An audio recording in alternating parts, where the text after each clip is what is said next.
Laker fans, welcome to another preview video. We're going to get right into Chicago. The game against the Bucks, not much to break down there. Obviously, so many guys were out. Luka, LeBron, Reaves, and plenty others. Lakers basically forfeited without forfeiting. But I want to give Bronny credit, 17 points, connect 17 points. I thought all the guys that played really fought in that game and kept it manageable for a lot of the game when the Bucks were playing pretty much everyone and really were trying to win the game because they have been on a bit of a skid.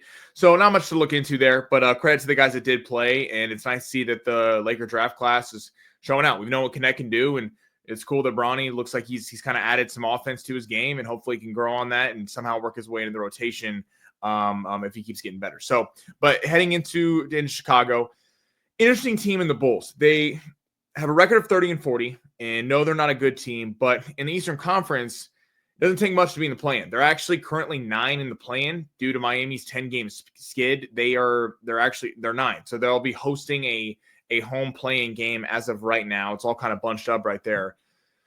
It's an interesting team because, again, they're not a good team, but there is some young talent on this team, and they have the foundation of a team that could be good in a couple of years. Again, it doesn't take much in the East to be that great. I mean, the Cavs in Boston and the Knicks to a lesser advantage are definitely a cut above everyone else. And they have your Pacers and your Pistons and your Bucks, but there's a lot of teams kind of bottom feeding there in the Eastern Conference.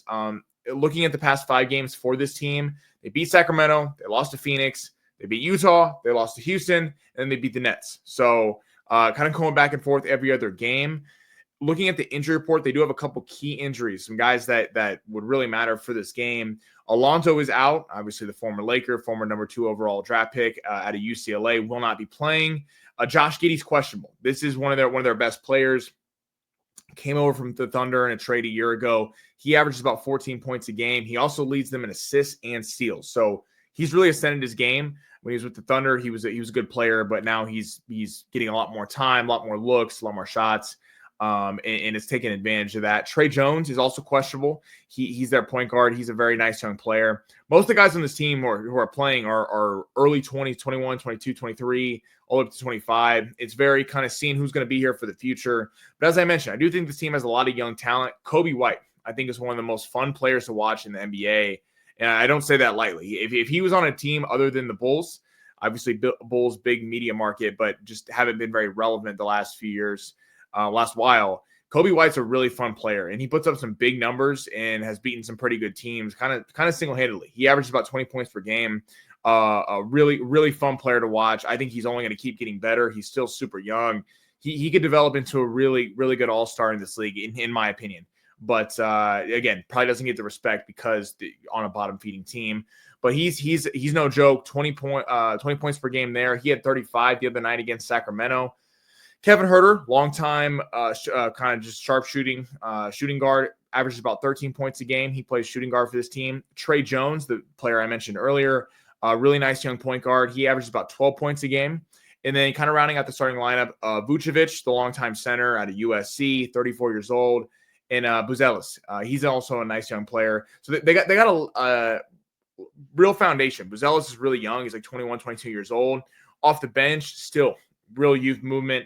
Patrick Williams, first-round draft pick, 4th overall pick out of Florida State a few years ago. Hasn't quite panned out, but can play some pretty good defense and is a nice player. Dalen Terry, Julian Phillips, Zach Collins, all super young, super young. Talon Horton-Tucker also gets some time on this team as well, kind of bounced around the league after being with the Lakers and has found a home in Chicago.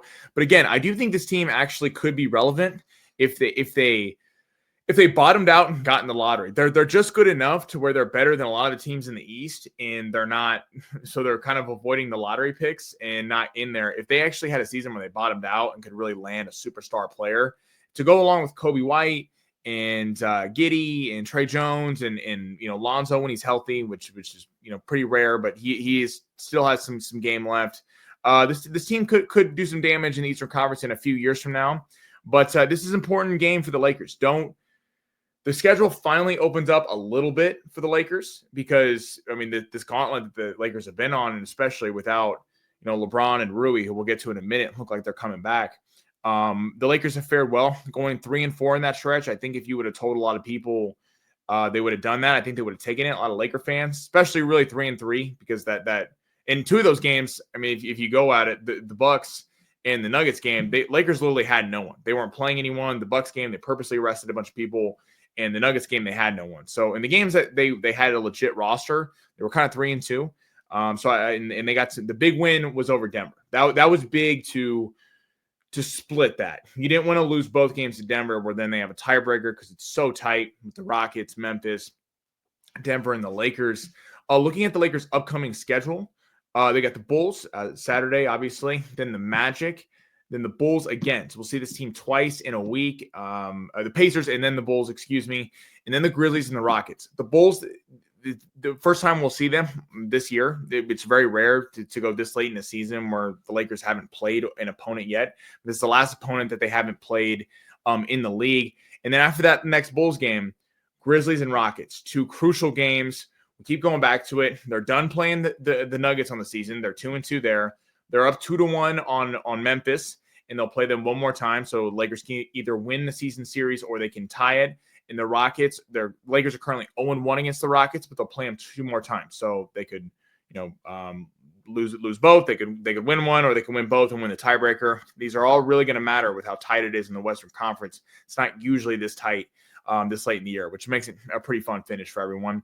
On the injury report on the Lakers side, Reaves is probable, Vando's probable, Dorian Finney-Smith is probable. Vincent is questionable with his left injury management.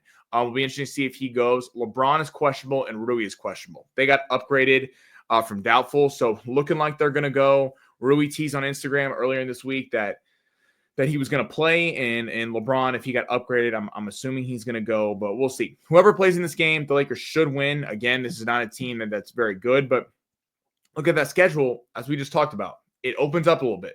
Bulls twice, 2 games you should win. The Lakers whooped the Pacers without Luka or LeBron earlier in this year. That was the game that Reaves had like 45 points.